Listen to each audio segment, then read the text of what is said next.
habrá dudas, déjame felicitarte porque si hay algo que ha demostrado y siempre sacan las crisis es que la casta de las personas sale y las de tus hermanas y tú, o sea, la verdad es que han dejado asombrados y con un buen sabor de boca al resto de la comunidad. Así que yo quiero empezar la entrevista de esta forma. Muchas gracias. José Raúl Mulino, hijo, bueno, ayer hubo una especie de galimatías, tanto del ministro Aguilera como del presidente de la República, y acaban de escuchar al ministro de Economía y Finanzas, Dulcidio de la Guardia, también un poco, sí, pero no, nosotros estructuramos la deuda, la pagamos, pero hasta ahí llegó nuestra responsabilidad. Es decir, y el ministro Aguilera incluso no concretó en una entrevista con Álvaro Alvarado, o aceptó, que los pagos se hicieron en julio y agosto de 2014, Exacto, siendo ya él ministro de Seguridad. José Raúl Mulino, bienvenido a Next Noticias. Hola, Fernando. Muchas gracias. Sí, casualmente, luego de haber recorrido muchos medios tratando de difundir la verdad de mi papá, que en estos momentos se encuentra detenido de una manera arbitraria para callarlo, estoy aquí para dar la cara por él, porque es una persona de fe, él es un civilista, él siempre ha dado la cara y no se merece estar ahí, con los peligros en su seguridad y de salud que él enfrenta dentro de esa prisión. Correcto. Las entrevistas que vimos ayer me ponen muy feliz porque significa que el mensaje está llegando. Significa que el mensaje no se ha quedado en estos estudios, sino que la gente se está dando cuenta que esto fue un caso creado, en donde los personajes todos tienen incongruencias. Como yo te decía, ahora nos enteramos ayer de que el canciller en ese momento y hoy presidente de la República, Juan Carlos Varela, él había hecho un comunicado en el 2011 en donde él solicitaba o recomendaba que había que suspender esos contratos. Ok, yo creo que aquí todos sabemos que una vez él salió del gobierno del presidente Martinelli, él se dedicó a criticar muchas obras y muchas cosas a tutiplén, y de eso no hay duda. Las incongruencias vienen en esto. Luego, él es presidente, ¿no? Y bajo su gobierno se hacen pagos a la empresa Celex en el año 2014, en julio y agosto, y tenemos que entendido también uno en el 2015. Y por los pagos que hace su gobierno en el 2014, entonces mi padre es culpado por un peculado, en base a que el Estado desembolsó esos montos y supuestamente se perdieron. Yo te digo, si estas incongruencias no hacen que el presidente tenga que dar una aclaración ante la ciudadanía y ante la justicia de las cosas que han pasado. Porque mi papá ha tenido una sola postura desde el día 1 con estos contratos y él no ha variado su versión. Aquí el presidente varía su versión, el primero dice que están bien, primero se va a Italia y negocia el memorándum de entendimiento con los cancilleres y las autoridades de Italia de lo más bien, pero entonces a la hora de la hora, luego de él conocer el contrato a fondo y saber que ahí no hubo ninguna ilegalidad, él no da la cara, no da la declaración que debe dar, aclarando cuál fue su rol como canciller, que lo hizo de buena fe y con las mejores intenciones de que esos radares funcionaran. Igualmente, luego de ver la entrevista del actual ministro Aguilera, yo lo noté muy nervioso en ese noticiero con Álvaro Alvarado, porque él no se atrevía a aceptar las cantidades de montos que este gobierno había desembolsado en este caso de los radares. Y a eso nos da a preguntar, ¿él ya tiene miedo de las consecuencias del haber pagado esto? ¿Ya se siente implicado de alguna forma en caso de que mi papá sea considerado culpable en un caso por peculado, sabiendo él que pudiéndolo haber parado el pago lo pagó? Porque esa excusa que dio de que él le tenía miedo al Citibank y que tenía que pagar porque era el Citibank, eso no se lo cree nadie. Además que esos contratos, el Citibank a quien le va a reclamar es a Finmecánica, no a Panamá. Exactamente. Sí, la deuda de nosotros es con Finmecánica, no con el Citibank. Es lo que por entiendo. Medio de la estructuración que se dio en toda esta negociación, que fue liderizada por el ministro Alberto Vallarino de Buena Fe y el señor Dulcidio de la Guardia, ellos crearon toda la parte del financiamiento, la estructuración de la deuda, y así quedó el pago de los radares, o sea, a través de Citibank, separando posibles peculados o pagos directos a Celex para evitar todos estos bochinches que ahora hablan de... Es decir, todos los pagos eran a Citibank, no al... Citibank, a través del Citibank, y luego llegaban al conglomerado Finmecánica. Sí, Finmecánica hizo un factoring con Citibank, ponerlo exactamente, así. Exactamente. ¿Para evitar qué?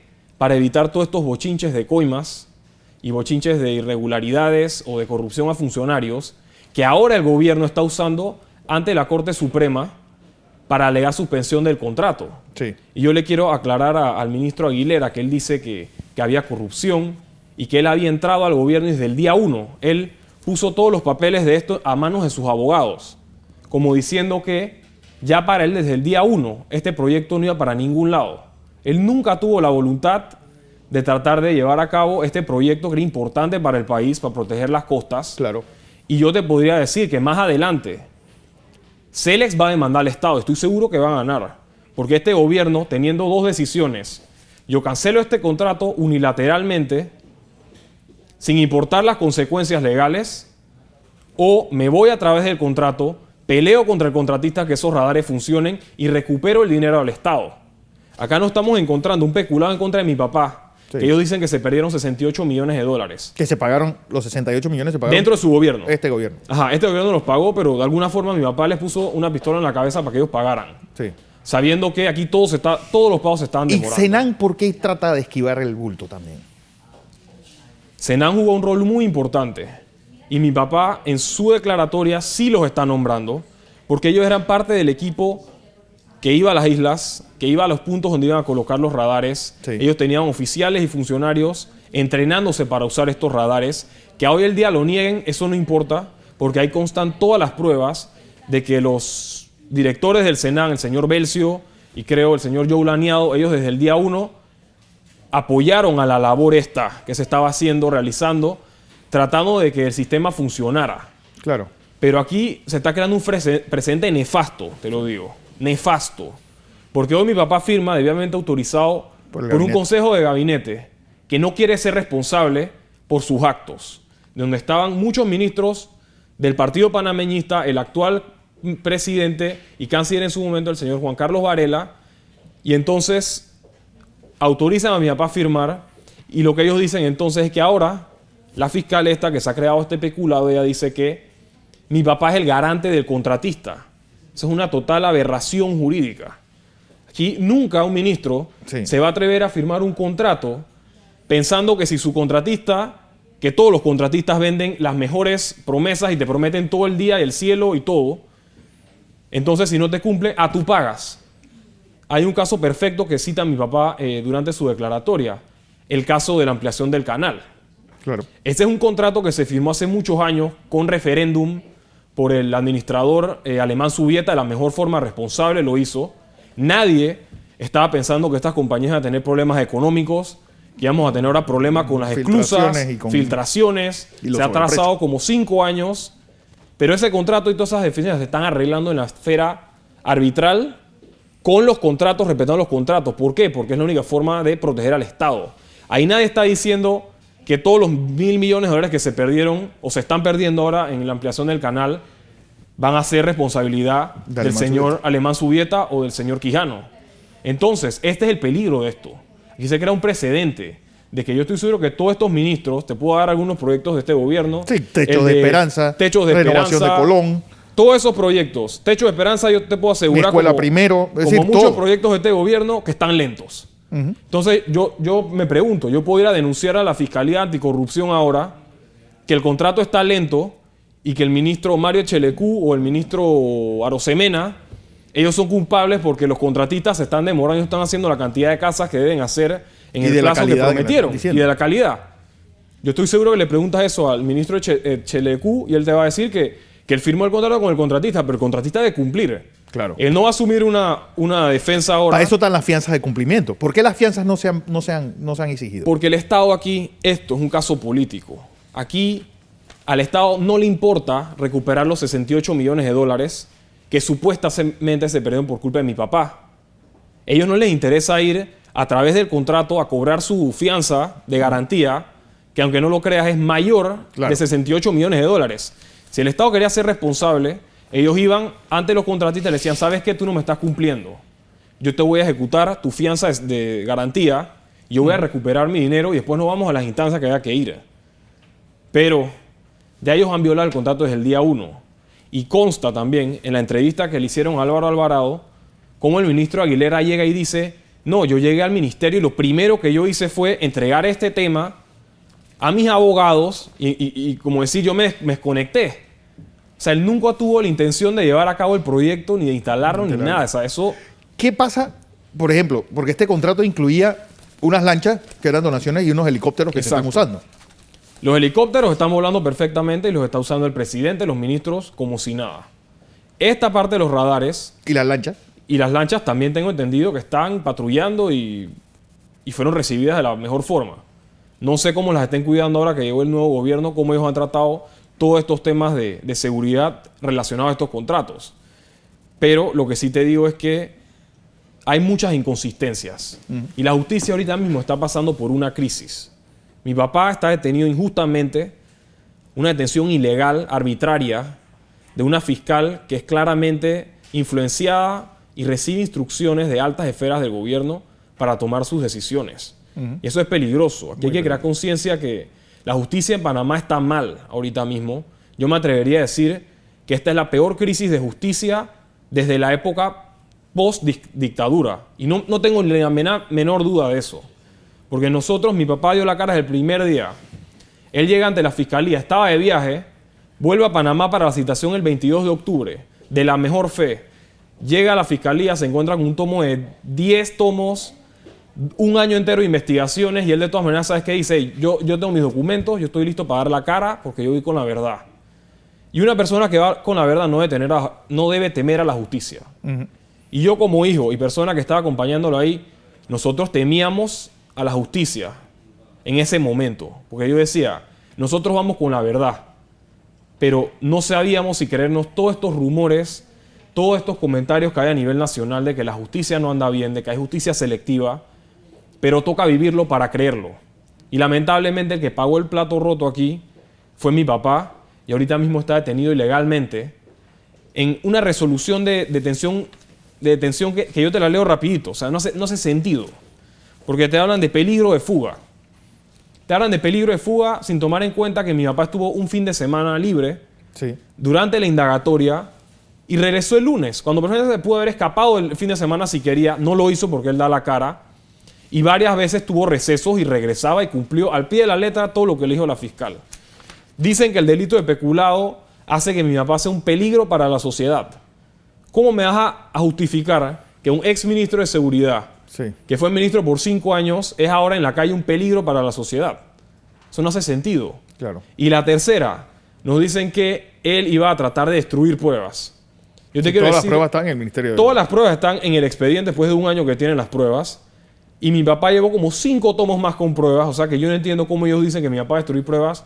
Si es lo que más le importa es llevar las pruebas para que todas estas personas, el ex canciller de la República, el presidente Juan Carlos Varela, el ministro Carlos Dubois, el ministro Alberto Vallarino y todas las personas de los bancos, entidades gubernamentales que fueron parte de estos negocios y de discusión, den la cara por los informes, por los documentos que ellos firmaron. Claro. Mi papá pide estos testimonios y los pide con documentos en mano, diciendo, mire, yo quiero el testimonio del señor tal o del oficial tal, porque aquí yo tengo el correo que consta que él firmó o aprobó o corrigió el contrato.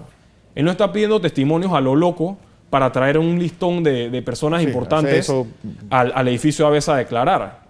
Pero yo sí espero que así mismo como la fiscal no tuvo ninguna duda en llamar indagatoria a mi papá para aclarar estos temas, llame a todas las personas que por derecho mi papá ha llamado en esta indagatoria.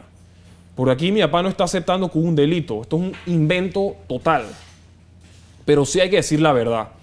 Porque se ha hablado mucho. Nosotros hemos tenido 5 años aquí los medios diciendo cosas que hay coimas, que han habido irregularidades, que si Agafia, que si la Vítola, todo ese cuento. La fiscal recibió todos los documentos de eso, relacionados a eso. Y están en el expediente. Las copias, de periódico. Las copias y las traducciones del caso en Italia. Todo eso está en el expediente. ¿Y usted qué cree? ¿Por qué la fiscal no imputó cargos de corrupción ni de coimas a mi papá luego de haber revisado eso? Porque no encontró nada. Y yo sí le puedo asegurar que esa fiscal buscó hasta lo último para ver si encontraba algo relacionado a la famosa Agafia o a la Vítola o a lo que sea. Y ahora nos estamos encontrando con otra verdad. Una verdad que no ha sido difundida, una verdad que todo el pueblo panameño pensó que era, y hemos sido engañados. Hemos sido engañados Y mi papá ha dado la cara, y aquí lo que yo quiero es dar a entender a la población que tenemos una crisis en la justicia y hay que regar la voz, porque el mensaje está llegando. Nosotros ya estamos viendo ahora cómo la bancada del Partido Panameñista ayer salió a defender a su presidente. Eso está bien, pero aquí lo que se pide es que cada persona rinda por sus acciones. Por sus acciones. Y la historia de 26 meses de gobierno y de Cancillería del presidente Juan Carlos Varela, eso es historia y no se puede borrar. Que hay que ser hombre y hay que dar la cara por las acciones. Eso es lo que está haciendo mi papá de la mejor fe. Lastimosamente, mi papá fue a un juicio que no ha ido a un juicio, fue una indagatoria con la mejor de la fe, dando la cara, confiando en la justicia, y se lleva a esta consecuencia drástica en donde no ha considerado su seguridad. Yo temo por la seguridad de mi papá. Claro que sí. Que fue ministro de Seguridad Pública por 5 años, tuvo miles de delincuentes, recibió amenazas de muerte miles de veces y él ahora está en una prisión como si fuera un reo más por una detención preventiva. Yo la verdad que es frustrante revisar esa resolución de la fiscal Zuleika Moore porque es tan vaga. O sea, ahí no dice nada, no menciona nada de la seguridad de mi papá. Incluso ella ni siquiera esperó a recibir los exámenes de medicatura forense para saber su estado de salud. O sea, se notaba que ella iba a fallar de esa forma sin importar nada. Ella recibió una orden de altas esferas del gobierno. Ella estaba encerrada en su oficina, revisando las declaraciones de mi papá, recibiendo preguntas de autoridades que no nos constan, pero sí estamos seguros que eso estaba pasando porque esa fiscal estaba bajo mucha presión. Porque por primera vez tenía un caso que involucra a altas figuras de este gobierno. Y yo estoy seguro que ella no se atrevía a fallar en derecho. Ella falló por política, porque esta fue una de las misiones y promesas del presidente Varela, que apenas entró al gobierno, él quería acabar con los radares. Esto no sirve. Pero yo les digo algo, esto va a explotar después. Celex no se va a quedar callado. Y ellos están guardando todas estas entrevistas de los ahora funcionarios de este gobierno, que a capa y espada dicen que ellos no van a pagar y que el contrato no sirve, porque eso les va a reventar a nivel internacional. Claro. Y cuando el Estado le pague pagar los millones de dólares que vamos a tener que pagar, la gente va a decir, ¿este gobierno veló por los mejores intereses del Estado o se olvidó de los derechos del Estado que tenía en este contrato para recuperar la plata por una simple venganza en contra de mi papá? Hoy, 6 de la tarde, Iglesia del Carmen, sin banderías políticas. Sin banderas políticas. Esto es una misa que vamos a hacer por la salud de mi papá principalmente, que nos preocupa, y por la seguridad de mi papá. Quiero dejar algo claro. Esta es una misa que yo espero que todos pidamos por la justicia de este país. Este país merece tranquilidad y que las personas correctas puedan creer en la justicia. No podemos llegar a un punto como en la época militar, que estaban todas las personas saliendo del país en exilio porque no se confiaba en la justicia. Yo te digo que eso ahora puede ser una consecuencia de estas acciones, de que personas que no tienen nada que temer decidan irse del país. Porque yo, si me preguntan a mí ahorita mismo, ya yo no confío en el sistema. Tú puedes ir con la verdad. A mi papá ya le montaron la próxima estrategia, ¿no? La próxima estrategia es crearte casos de una vez. Qué casualidad que no había despertado ni un caso. Y ya tenemos notificaciones de un nuevo caso y ya tenemos noticias de que quizás se reactivarán otros casos en contra de él. ¿Por qué es esto? ¿Por qué? ¿Por qué?